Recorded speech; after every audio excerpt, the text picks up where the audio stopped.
राम राम जी। श्रीमद् भगवद गीता जी के 6वें अध्याय का महात्म्य।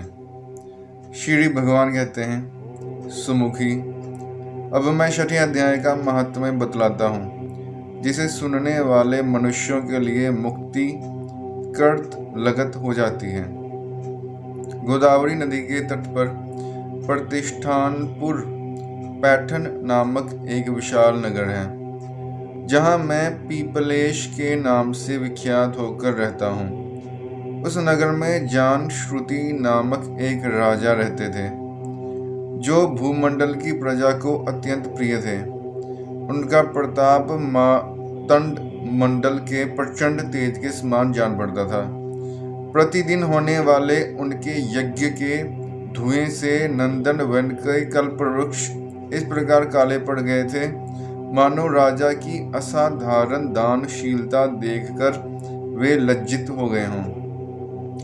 उनके यज्ञ में प्राप्त पुरोड के रसास्वादन में सदा आसक्त होने के कारण देवता लोग कभी प्रतिष्ठानपुर को छोड़कर बाहर नहीं जाते थे। उनके दान के समय छोड़े हुए जल की धारा प्रताप रूपी तेज और यज्ञ के धूमों से पुष्ट होकर मेघ ठीक समय पर वर्षा करते थे। उस राजा के शासन काल में इतियों खेती में होने वाले 6 प्रकार के द्रव्यों के लिए कहीं थोड़ा भी स्थान नहीं मिलता था और अच्छी नीतियों का सर्वत्र प्रसार होता रहता था। वे बावली, कुएं और पोखरे खुदवाने के बहाने मानो प्रतिदिन पृथ्वी के भीतर की निधियों का अवलोकन करते थे। एक समय राजा के दान, तप, यज्ञ और प्रजा पालन से संतुष्ट होकर स्वर्ग के देवता उन्हें वर देने के लिए आए। वे कमल नाल के समान उज्जवल हंसों का रूप धारण कर अपनी पांखें हिलाते हुए आकाश मार्ग से चलने लगे। बड़ी उतावली के साथ उड़ते हुए वे सभी हंस परस्पर बातचीत भी करते जाते थे।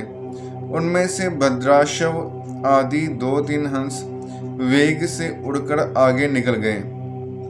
तब पीछे वाले हंसों ने आगे जाने वालों को संबोधित करते कहा, अरे भाई भद्राश्व, तुम लोग वेग से चलकर आगे क्यों हो गए? यह मार्ग बड़ा दुर्गम है, इसमें हम सबको साथ मिलकर चलना चाहिए। क्या तुम्हें दिखाई नहीं देता? यह सामने ही पुण्य मूर्ति महाराज जान श्रुति का तेज पुंज अत्यंत स्पष्ट रूप से प्रकाशमान हो रहा है। उस तेज से भस्म होने की आकांक्षा है, अतः सावधान होकर चलना चाहिए। पीछे वाले हंसों के ये वचन सुनकर आगे वाले हंस पड़े और उच्च स्वर से उनकी बातों की अवहेलना करते हुए बोले, अरे भाई, क्या इस राजा जान श्रुति का तेज ब्रह्मवादी महात्मा रेक के तेज से भी अधिक तीव्र है? हंसों की ये बात सुनकर राजा जान श्रुति अपने ऊंचे महल की छत से उतर गए और सुखपूर्वक आसन पर विराजमान हो अपने सारथी को बुलाकर बोले, जाओ, महात्मा रैक को यहाँ ले आओ। राजा का यह अमृत के समान वचन सुनकर मैं नामक सारथी प्रसन्नता प्रकट करता हुआ नगर से बाहर निकला। सबसे पहले उसने मुक्तदायिनी काशीपुरी की यात्रा की, जहाँ जगत के स्वामी भगवान विश्वनाथ मनुष्यों को उपदेश किया करते थे।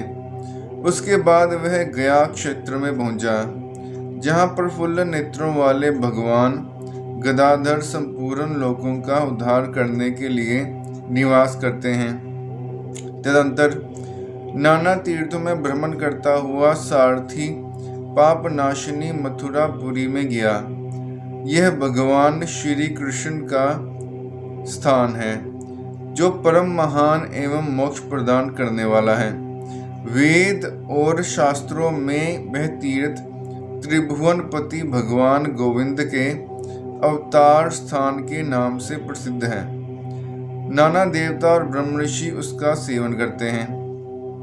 मथुरा नगर कालिंदी यमुना के किनारे शोभा पाता है।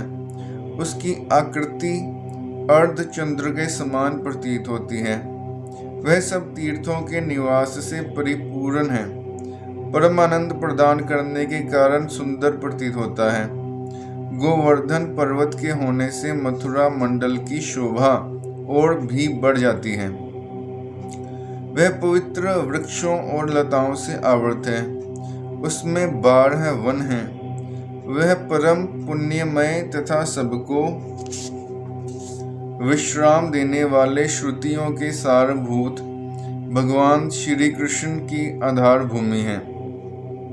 तत्पश्चात मथुरा से पश्चिम और उत्तर दिशा की ओर बहुत दूर तक जाने पर सारथी को काश्मीर नामक नगर दिखाई दिया, जहाँ शंख के समान उज्ज्वल गगनचुंबी महलों की पंक्तियां भगवान शंकर के अट्टहास की भांति शोभा पाती हैं, जहाँ ब्राह्मणों के शास्त्रीय आलाप सुनकर मूक मनुष्य भी सुंदर वाणी और पदों का उच्चारण करते हुए देवता के समान हो जाते हैं, जहाँ निरंतर होने वाले यज्ञ धूम से व्याप्त होने के कारण आकाश मंडल मेघों से धुलते रहने पर भी अपनी कालिमा नहीं छोड़ता, जहाँ उपाध्याय के पास आकर छात्र जन्मकालीन अभ्यास से ही संपूर्ण कलाएं स्वतः पढ़ लेते हैं, तथा यहाँ मणिकेश्वर नाम से प्रसिद्ध भगवान चंद्रशेखर देहधारियों को वरदान देने के लिए नित्य निवास करते हैं। काश्मीर के राजा माणिकेश दिग्विजय में समस्त राजाओं को जीतकर भगवान शिव का पूजन किया था। तभी से उनका नाम मणिकेश्वर हो गया था। उन्हीं के मंदिर के दरवाजे पर महात्मा रैक एक छोटी सी गाड़ी पर बैठे अपने अंगों को खुजलाते हुए वृक्ष की छाया का सेवन कर रहे थे। इसी अवस्था में सारथी ने उन्हें देखा। राजा के बताए हुए भिन्न भिन्न चिन्हों से उसने शीघ्र ही रैक को पहचान लिया और उनके चरणों में प्रणाम करके कहा, ब्राह्मण, आप किस स्थान पर रहते हैं? आपका पूरा नाम क्या है? आप तो सदा स्वच्छंद विचरने वाले हैं, फिर यहाँ किस लिए ठहरे हैं? इस समय आपका क्या करने का विचार है? सारथी के ये वचन सुनकर परम आनंद में निमग्न महात्मा रैक ने कुछ सोचकर उससे कहा, यद्यपि हम पूर्ण काम हैं, हमें किसी वस्तु की आवश्यकता नहीं है, तथापि कोई भी हमारी मनोवृत्ति के अनुसार परिचर्या कर सकता है। रैक के हार्दिक अभिप्राय को आदर पूर्वक ग्रहण करके सारथी धीरे से राजा के पास चल दिया। वहां पहुंचकर राजा को प्रणाम करके उसने हाथ जोड़ सारा समाचार निवेदन किया। उस समय स्वामी के दर्शन से उसके मन में बड़ी प्रसन्नता थी। सारथी के वचन सुनकर राजा के नेत्र आश्चर्य से चकित हो उठे। उनके हृदय में रैक का सत्कार करने की श्रद्धा जागृत हुई। उन्होंने 2 खच्चरियों से जुती हुई एक गाड़ी लेकर यात्रा की, साथ ही मोती के हार, अच्छे अच्छे वस्त्र और एक सहस्त्र गौएं भी ले ली। काश्मीर मंडल में महात्मा रैक जहाँ रहते थे, उस स्थान पर पहुंचकर राजा ने सारी वस्तुएं उनके आगे निवेदन कर दी और पृथ्वी पर पड़कर साष्टांग प्रणाम किया। महात्मा रैक के अत्यंत भक्ति के साथ चरणों में पड़े हुए राजा जान श्रुति पर कुपित हो उठे और बोले, हे शूद्र, तू दुष्ट राजा है, क्या तू मेरा वृत्तांत नहीं जानता? ये खच्चरियों से जुटी हुई अपनी ऊंची गाड़ियां ले जा, ये वस्त्र, ये मोतियों के हार और दूध देने वाली गौएं भी स्वयं ले जा। इस तरह आज्ञा देकर रैक ने राजा के मन में भय उत्पन्न कर दिया।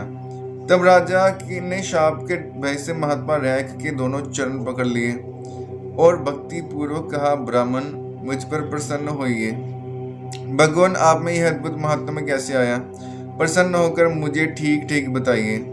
रैक ने कहा, राजन, मैं प्रतिदिन गीता के 6ठे अध्याय का जप करता हूँ। इसी से मेरी तेजो राशि देवताओं के लिए भी दुस्सह है। तदंतर परम बुद्धिमान राजा जान श्रुति ने यत्न पूर्वक महात्मा रैक से गीता के 6ठे अध्याय का अभ्यास किया। इससे उन्हें मोक्ष की प्राप्ति हुई। इधर रैक भी भगवान माणिकेश्वर के समीप मोक्षदायक गीता के 6ठे अध्याय का जप करते हुए सुख से रहने लगे।